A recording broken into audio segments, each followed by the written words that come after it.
Hello and welcome to the Self-Recording Band podcast. I'm your host, Benedikt, and I'm here with my friend and co-host, Malcolm Owen-Flood, as always. Hello, Malcolm. How are you? Hello, I'm great, man. How are you? I'm fine, thank you. Just got back from a little family trip. It's a holiday in Germany over here today, so that's why we did it. And feel pretty rested and ready to do this. Fantastic. I think this is the latest we have ever recorded an episode. Yes. So that's kind of a cool, exciting thing. I'm probably more awake than ever. You're probably more tired than ever. Yeah, I'm relaxed, but also tired. Yeah, I just got out of the car and but I'm feeling good. So yeah, how was your weekend? What did you do? My weekend was good. It was pretty darn chill, honestly. We had just amazing weather, so I spent a lot of time at the beach with some friends, had a little bonfire as well, and yeah, good West Coast weekend for sure. No complaints. Your trip away was good?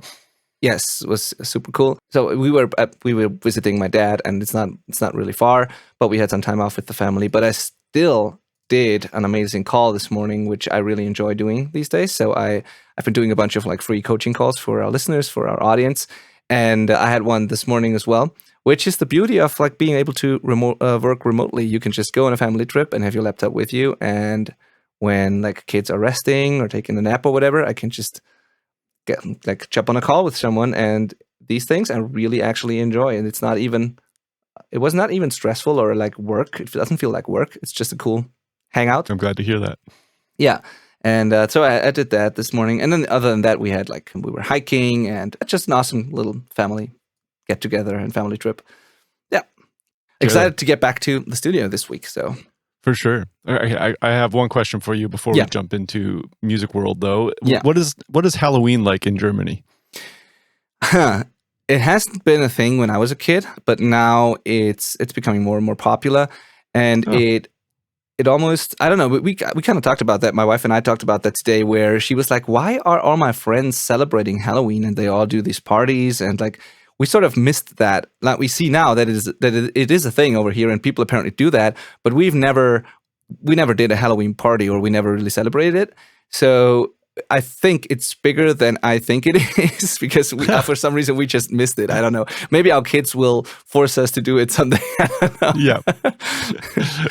Once they find out they can get a bunch of free candy, they probably will want you to participate.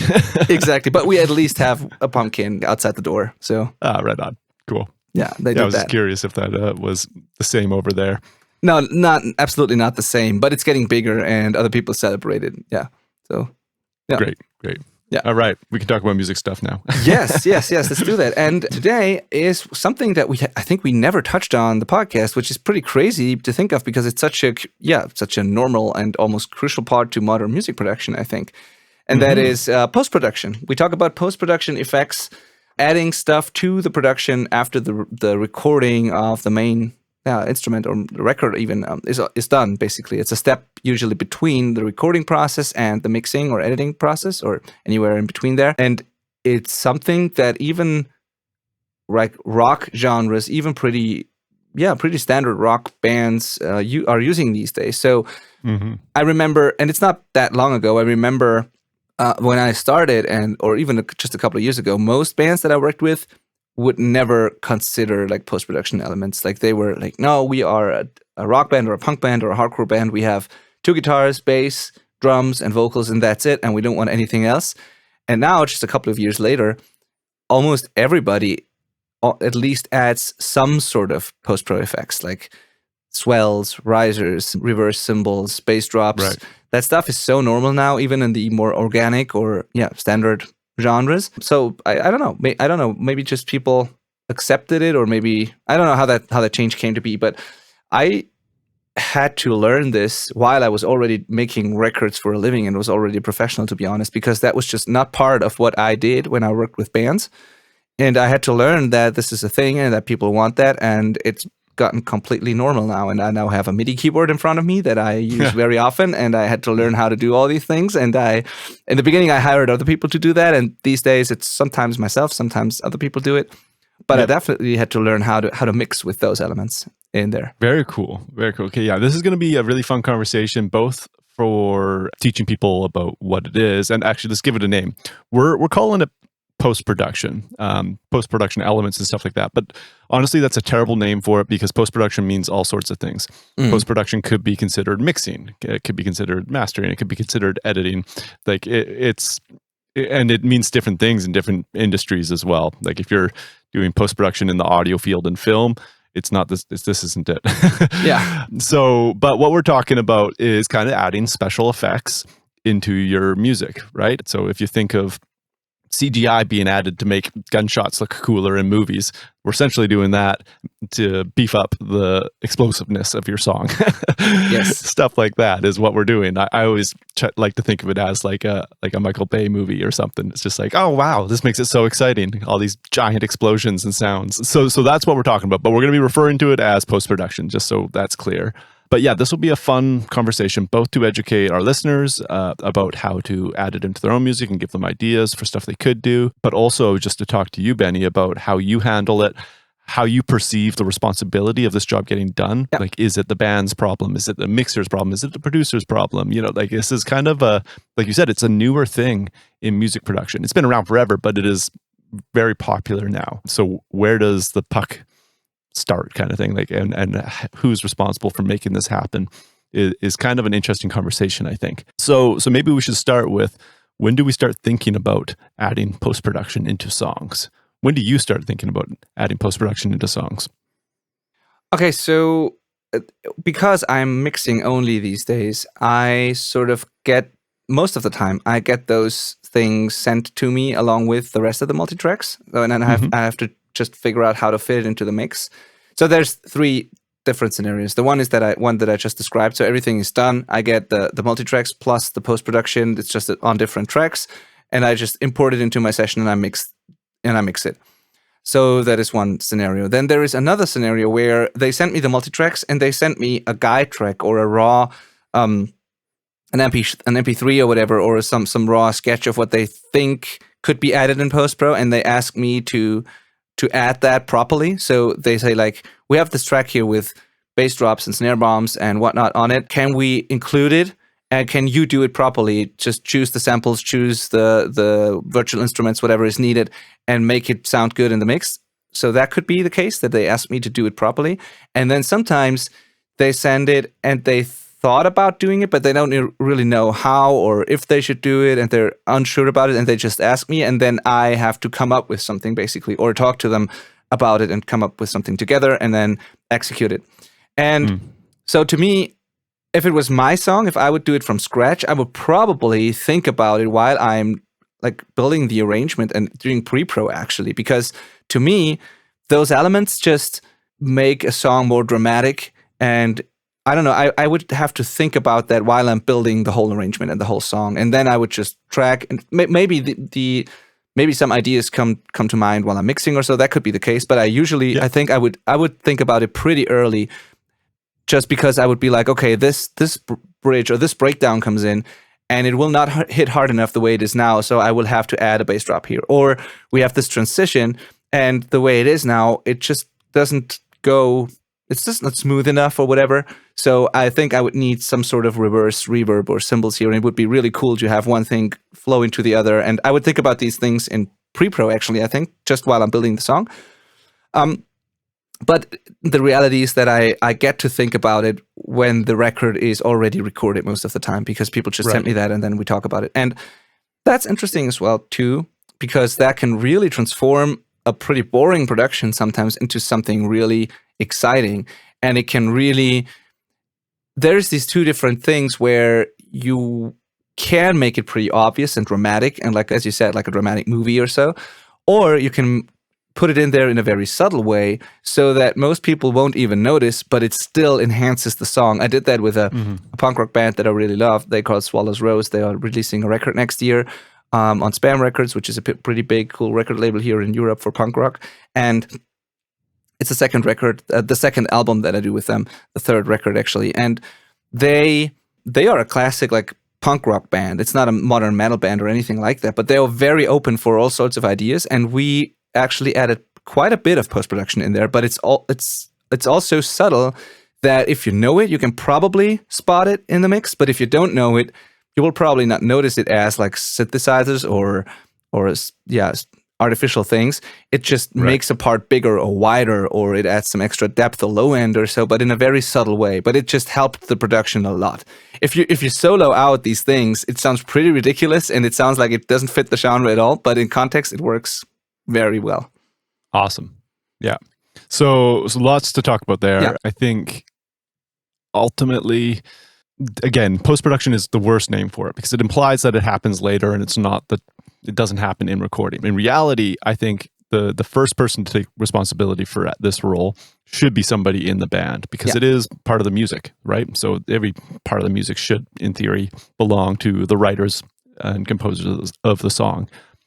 Obviously, that's not always the case, but just bands that are listening to this, because that's who does listen to this, is bands that are recording themselves.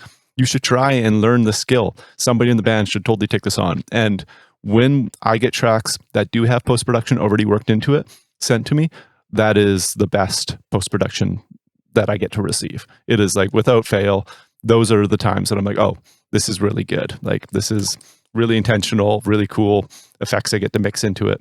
It's all been thought out in advance. Totally cool.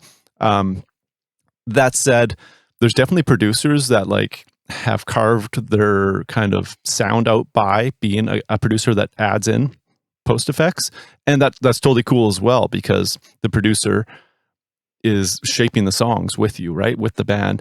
And if they have an idea, and this is one of those that they bring to the table, like, oh, like if we do a bass drop into this bridge, the breakdown's going to hit crazy or something. It's like, oh, that's a good idea, that works. So it kind of is, although I think it should be the responsibility of the band, ultimately, it is great that this can happen at each step along the way. Yes. For me, most of the time, I end up doing this in mixing, even though that's probably not where it should be happening. But if I'm mixing a song and I hear an idea in my head, I'm totally going to just throw it in there and see what the band thinks every single time. I'm not afraid to butcher a song like that.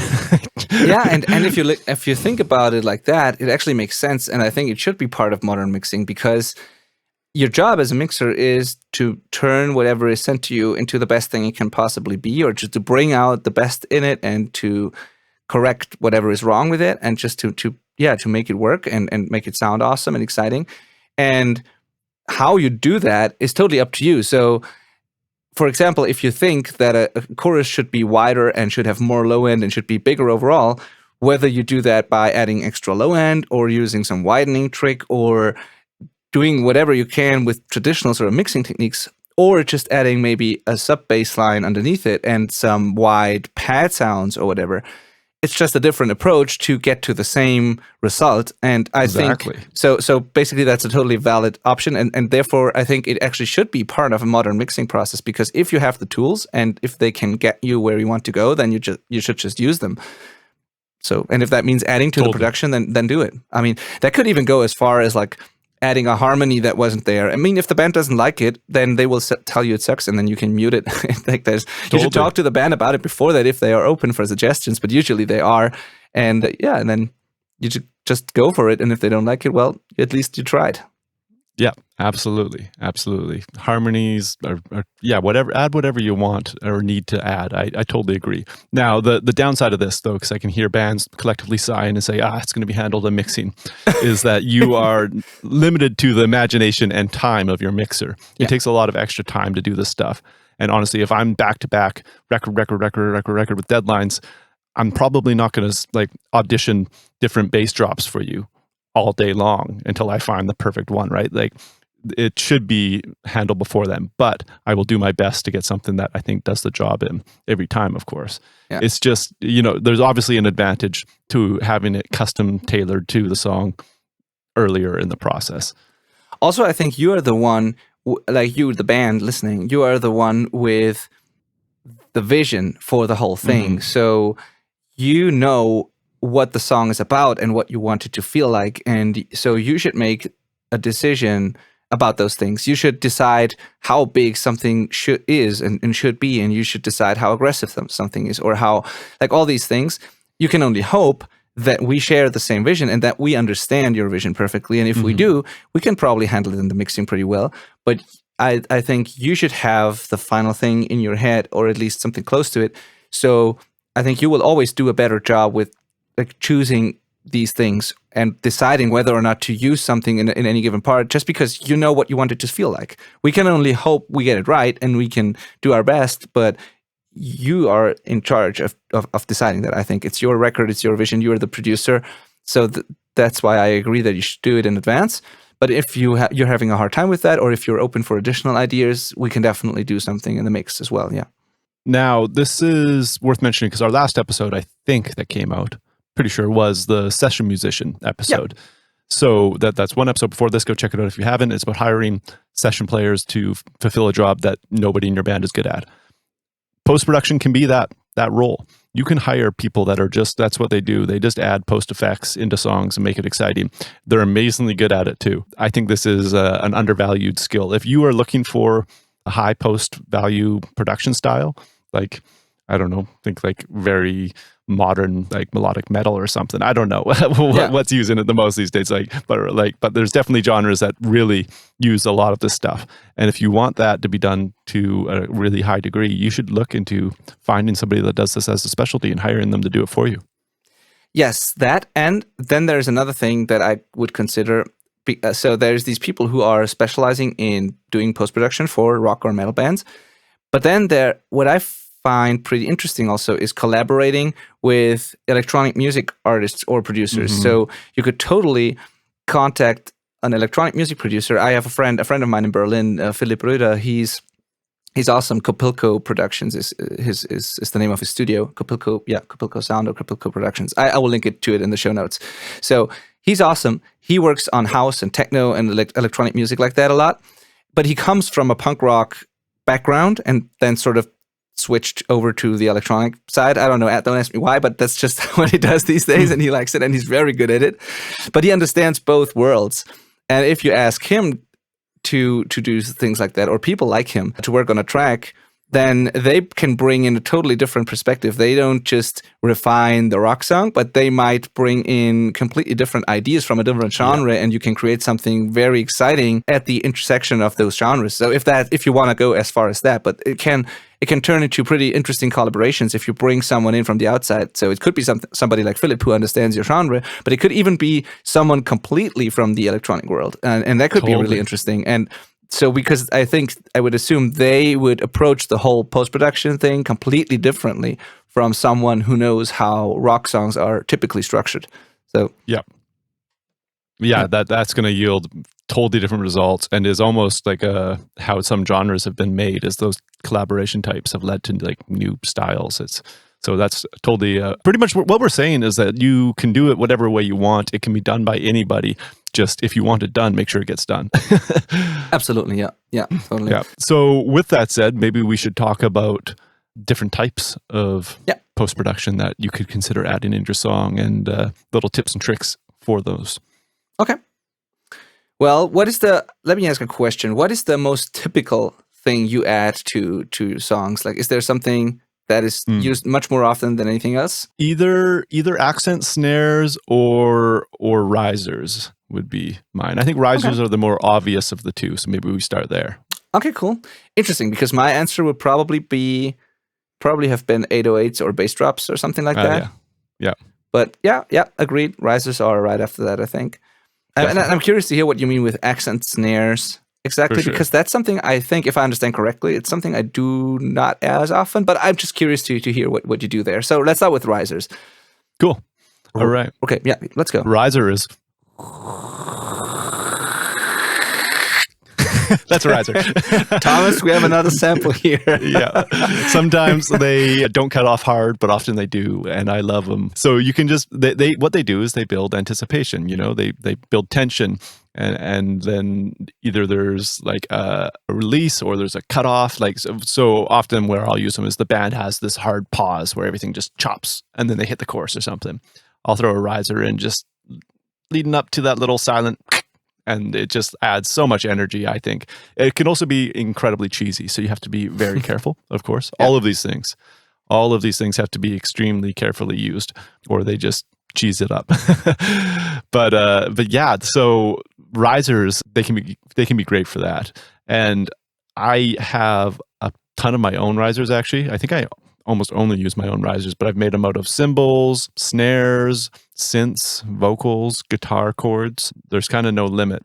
But essentially, to make one, you reverse the sound and then put a kind of steep curved fade on it. So it comes quiet and then ramps up. Yeah. Yeah. So risers can be samples that you just put in there and they're already made, but they can be, you can create those. You can reverse cymbals, you can use reverse reverb tails, you can do all sorts of things and use them as risers. So, but typically you would probably choose from a library, right? Yeah, I've got a little pack that I've just made into a folder, and I'll just grab what I think is going to work from there. Pro tip with risers, try throwing a stereo trem on it. So like a tremolo, and just getting it like zinging back left and right. That also just adds up more stress to the song. Yeah, agreed. I think that's a good advice in general. I think that's good advice in general, that whenever you pick a sample to add to it as a post-production element, you should try if you can manipulate it in a way that you can make it so that you can make it unique or work with the song better or blend with the song better, because just picking it and putting it in there can work. But I think that's the lazy way of doing it, because some other band or some other producer will have used the same thing probably. So it's, I don't know. I always like unique things. And then B, it will rarely fit the song perfectly. Like as Malcolm just said, you can add movement to it to match the tempo of the song. You can do tremolo effect. You can duck it with something else or whatever, or you can just EQ and shape it to blend well with whatever is there. So if there's a cymbal decay and then a riser that starts in that cymbal decay, you can make it blend well so that the transition is really smooth. If you add something bass heavy, you can make it blend well with your kick drum and bass and stuff. So I think you should do some extra work and just manipulate it until it fits perfectly. You shouldn't. I rarely just pick something, throw it in there, and that's it.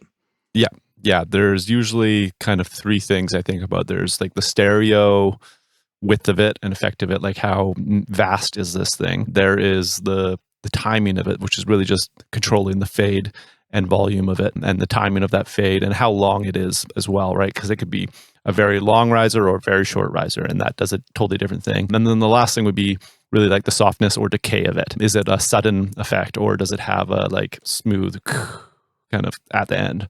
Those are all going to dramatically change how this riser sits in that song, and will make it unique. And it's like anything, you have to mix it into your song. Yeah.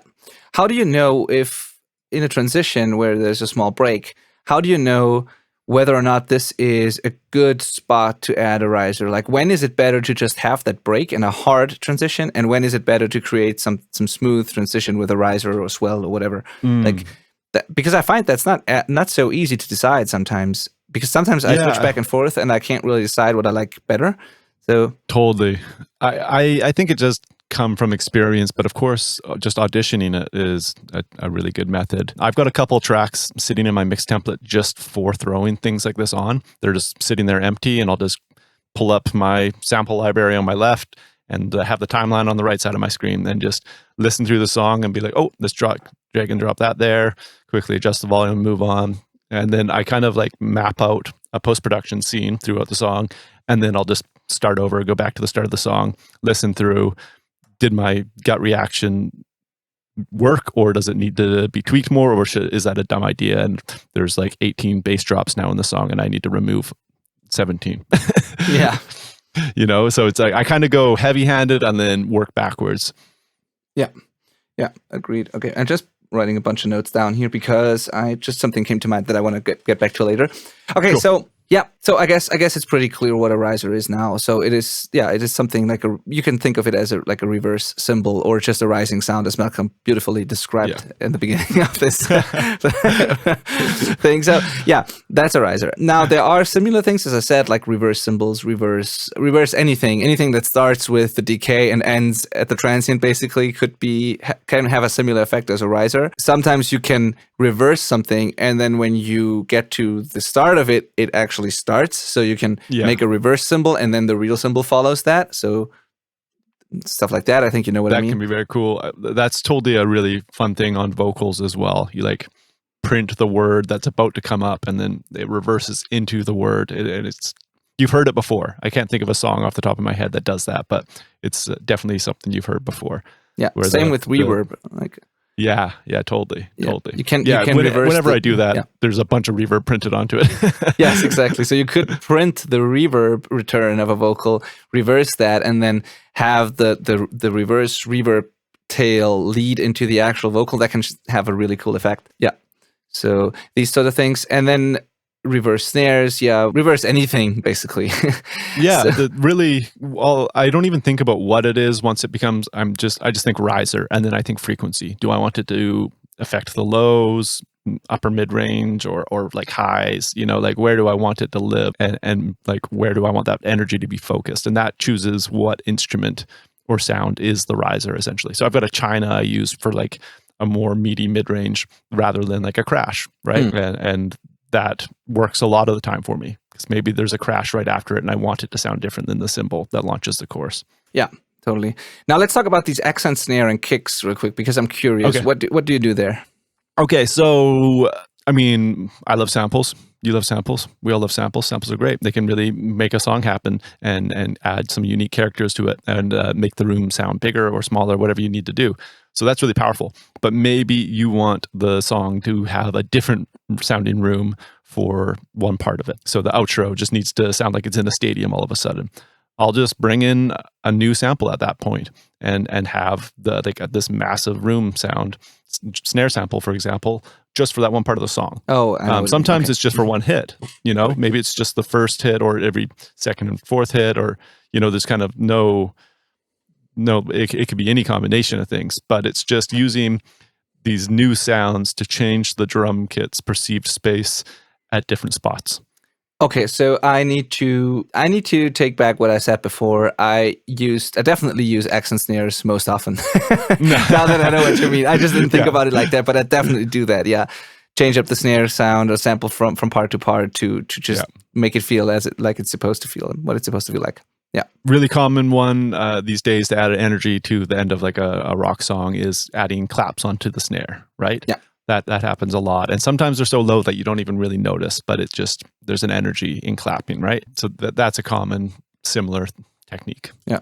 For a very common one for me is actually the room thing or the explosiveness of things. So when there's a pretty fast song, that is like, that's just where there's no space for the long room decay, and it's a pretty dry, tight sounding drum kit, but then there is this breakdown that goes halftime or even slower than that, and then there are these huge gaps between the snares, and I definitely don't want to leave it as tight as the fast part. I want size, and I want the snare to explode in those parts usually. So what I do is I just add a sample that only happens in that part. So I do that all the time.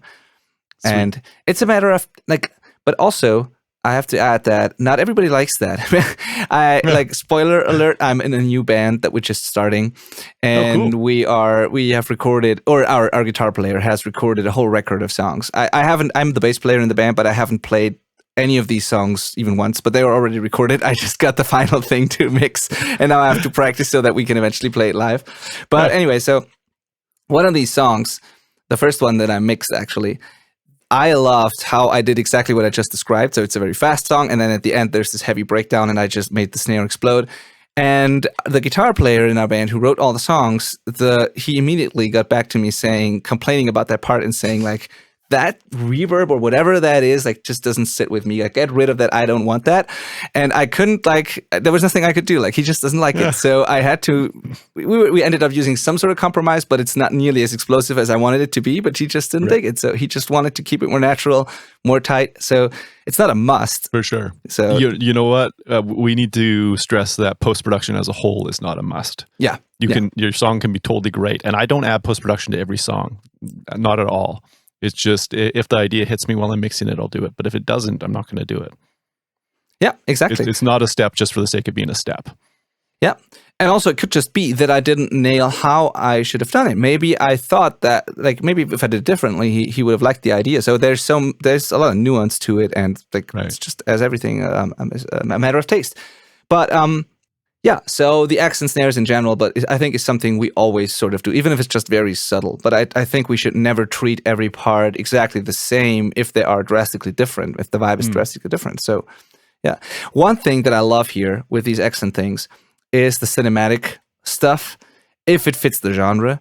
So it's not something I typically do with like the usual punk rock or more raw and organic type of bands, but with anything modern or if people are open for it, it can be really fun to even picture something like a movie scene and turn that into sounds. So it could be this heavy, again, breakdown or chorus or whatever, where on every 1 and 3 you have like stomping low end sounds, and it sounds like Godzilla is marching through a city in this part, like where you can really see the monster walking through, like, I don't know, that's exactly what I picture in my head then. And it's so much fun to turn these pictures into sounds, or you can make things explode or whatever, like these cinematic things. This can be really, really fun.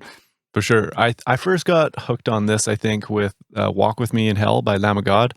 There's like weird, like machine noises happening all over, like sonar sounds and stuff like that. And it's so heavy and cool and just like creates this, like, you're just like in the gears shifting of the song. It's so cool. And that has definitely found its way into my work before. There is some weird noises that if you heard them on their own, you'd be like, is that a flamethrower?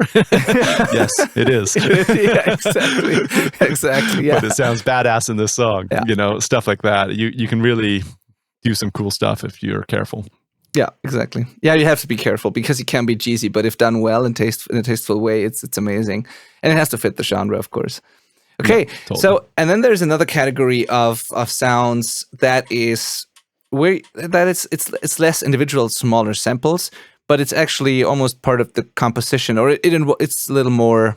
There's more to it than just putting a sample there, and that is additional synth lines or synth parts. So can be just a single chord or a simple chord progression, can be a bass line, can be pad sounds, but like anything you can do with a synthesizer, it falls in that category for me. So sometimes there's a part where you have like big chords and a certain drum groove, but I feel the part is lacking some movement. I don't want it to be as static or as like, I don't want only these sustained chords there. There's something lacking. So I might add a synthesizer sound, and I might play the same chords that the guitar is playing, but I might do something that is modulated or that has a pulse to it that's like underneath the guitars and just adds this sort of movement or whatever I think is lacking.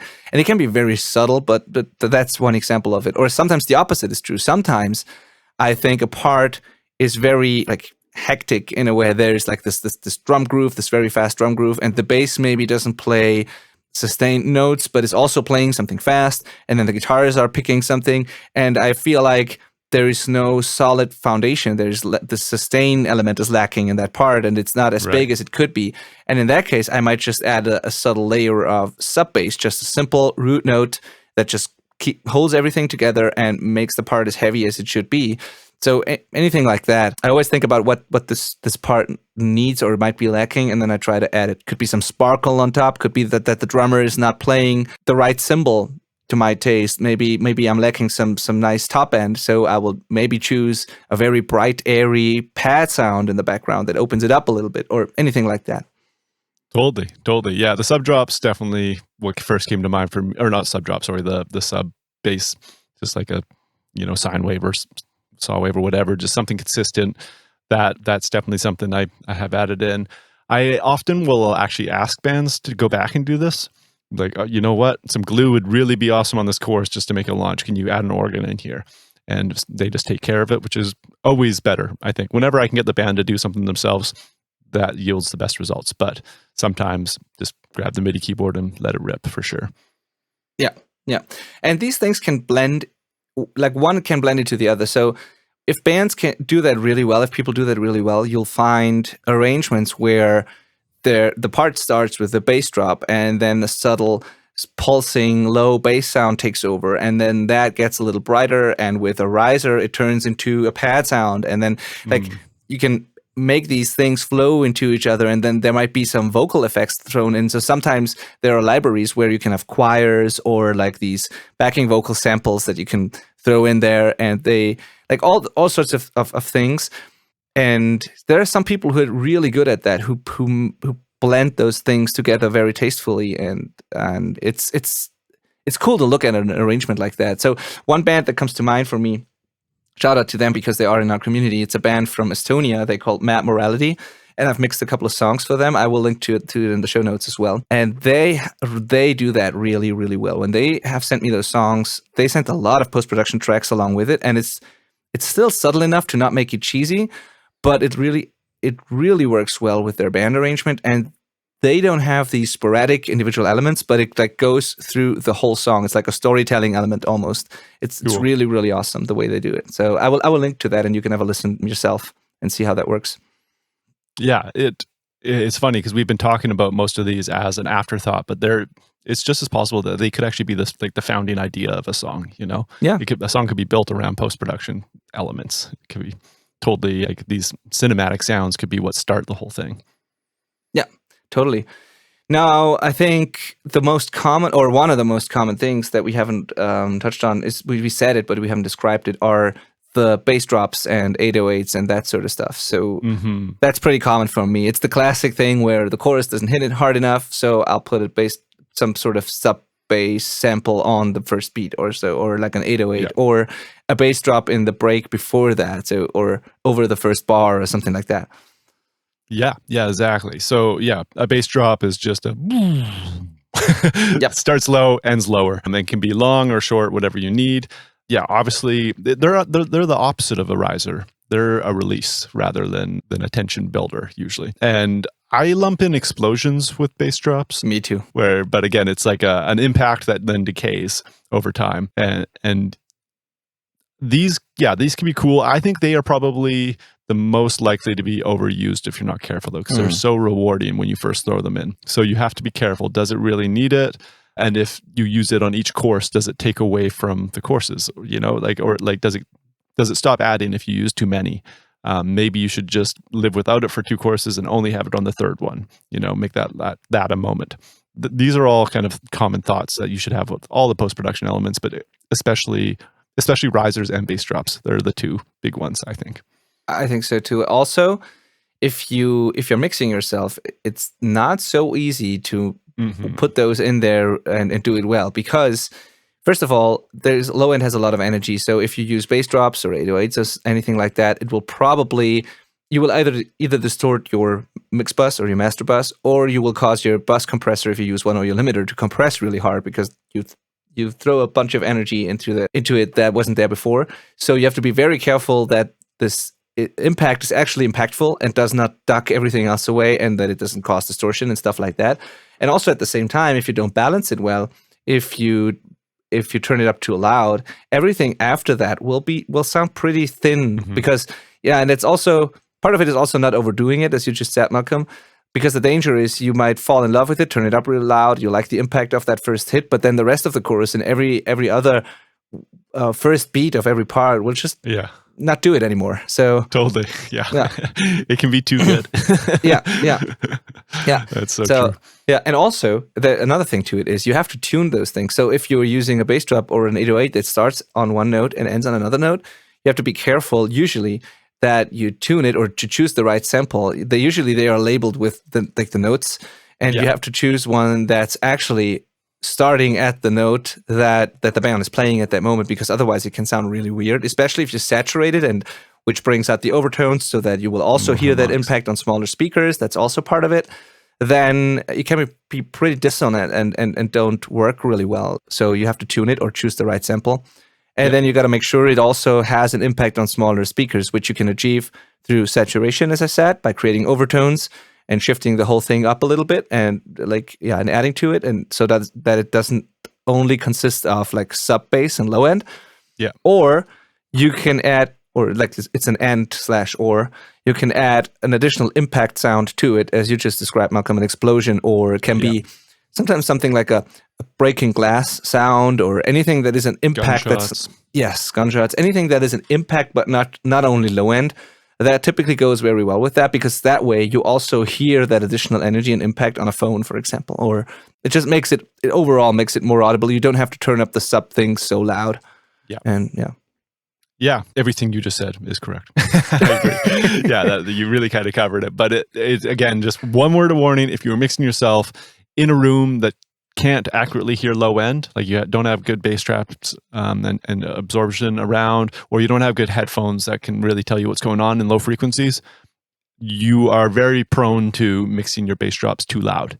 And it's kind of like a hallmark of novice mixing with bass drops is that they just end up way too loud. Same thing happens on toms, actually. Floor toms. Oh, yeah. Novice mixers, they're just way too loud because you just can't hear it. You can't make out what's happening there. So, and I make that mistake all the time. That's still one of the main reasons I don't send a mix the first day I finish it. I come back the next day and I'm like, got me again.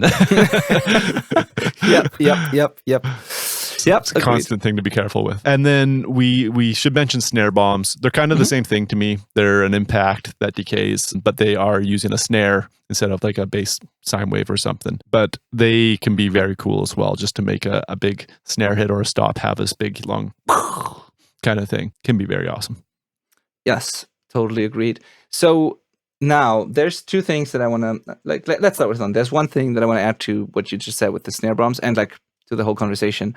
Things like snare bombs and bass drops and basically everything except for synth melodies and stuff can be purchased as like sample packs. There are free ones, there are ones you can buy. So you'll find snare bomb packs, you'll find bass drop packs, you'll find 808s, all that stuff. So that's one way to do it. Buy those, manipulate them.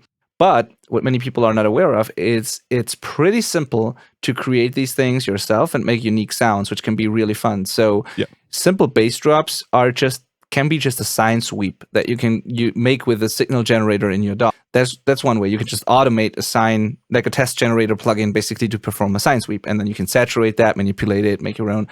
You can, with most modern DAWs, Cubase makes that really easy with the sampler track. You can drag any sound onto that sampler track and then play it with your keyboard and transform it, pitch it up and down, and do all sorts of things, and then even play melodies with it. So that's one thing. Ableton is really great at that. It's like, as we said, it's once you've done things like that in Ableton, it's kind of ridiculous to go back to the other DAWs because it's like just made for that.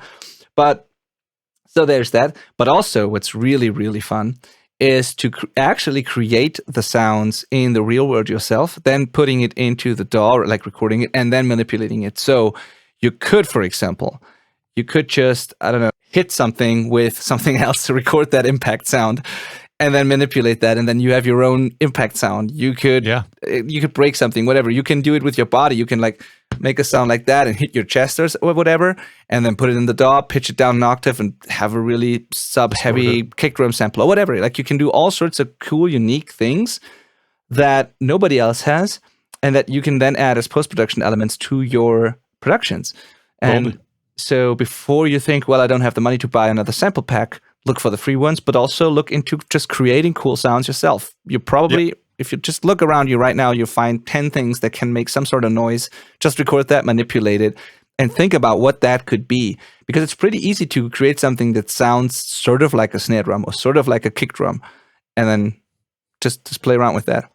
Yeah. Absolutely. Yeah, I totally agree. It's fun to do. I buy sample packs all the time. They're like guitar pedals. Every time you buy one, you write a new song. Every time I get a new sample pack, I change how I mix drums, It's worth that investment. But with like special effects sample packs, it's more so I buy them and then I get an idea for how to make my own new one.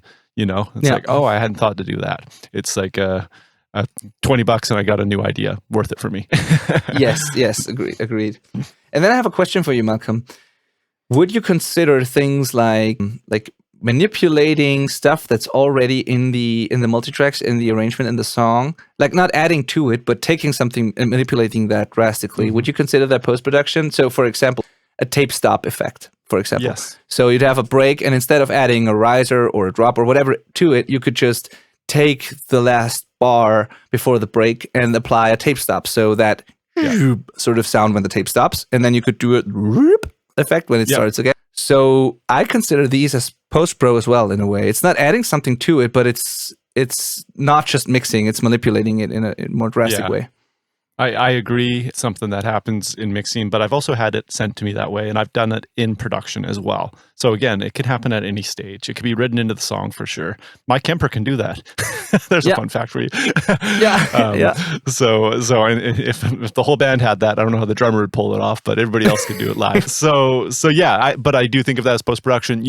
Even delay throws on vocals, if they're really specific, that could be considered post-production. Like any special effects that is intentionally put there and printed as like this is part of the song is post-production. Yeah, because that would also include things like the telephone effect, then certain lo-fi effects, that sort of stuff, or like a vinyl crackle, or some noise in the background, all that stuff. Like, so if you think we never do post-production, maybe you've done some of these effects, which is quite the same actually. You just did it in a different way, but so all of this is just there to create a certain type of vibe. So if it could be the lo-fi solo drum room mic that starts the song before the whole band kicks in, that's sort of a post-production effect.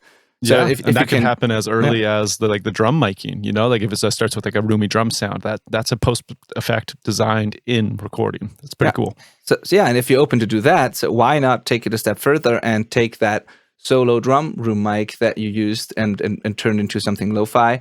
Why not use maybe a filter sweep and start it like very dull and then open it up, make it brighter as it rises in volume, and maybe at the end of it you can add an additional riser and then some impact sound on the first beat to make it even more impactful. So you can take things that you're already doing. You can take these even one step further and make them even more exciting and impactful, maybe. So that's just something to think about, because you might be doing part of it, but you might not be going the whole. All the way. Yeah, just a word of advice. You're going to start slow, just like when you get first learning your DAW. You get quicker and quicker at manipulating it and finding your sounds and building them and being able to just translate what you're hearing in your head onto the computer. That is a skill that you will get quicker at, and then you'll just be ripping. It doesn't take that long after a while to kind of get a mock-up of what you're imagining happening, which is great. Seeing your vision come to life like that is really, really rewarding. But, the biggest takeaway, I think, from this podcast for me was kind of this realization that post-production should be part of the conversation and happening at all stages. It should be happening in pre-production. It should be happening in the songwriting, in recording, in mixing. And I think bands shouldn't be afraid to bring it up in mixing as well. Be like, you know what? Now we just had this idea. How can we make this happen? Do you want us to send it, or can you pull it off? So it's just kind of like cool, this is a thing. And it's kind of there for the entire lifetime of the process.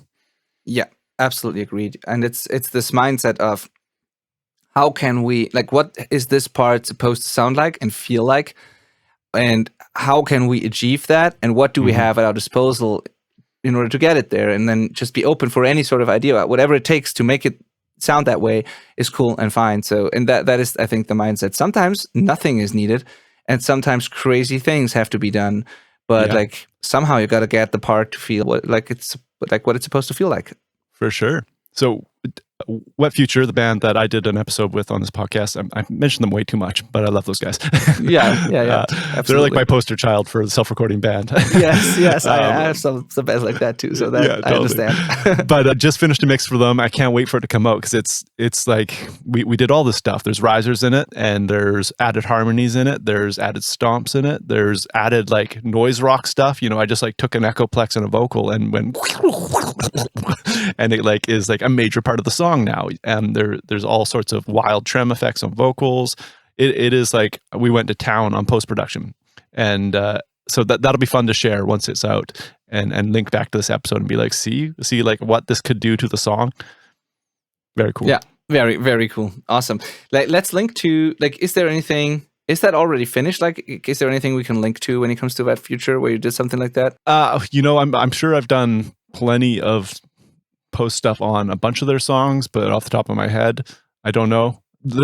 I will link this one. I will remember to link this one because I am so stoked about it. And I think it's the most aggressive post work of any of the songs I've done with them. So it's very noticeable. Okay, cool. Yep. Then we'll create, I'll think of some bands as well, and then we'll put all of this in the show notes so that people can check it out. And then, I think as always, we'd be curious to hear what you can come up with. And maybe if you implement anything of any of those things that we were talking about today, if you implement those and maybe get inspiration from this episode, please share the results with us. We're very curious. Always looking for new ideas as well. So if something comes up, let me know. Yes, totally. All right. I think that's it. Thank you for listening. That's it. Thank you. See you next week. See you next week. Bye.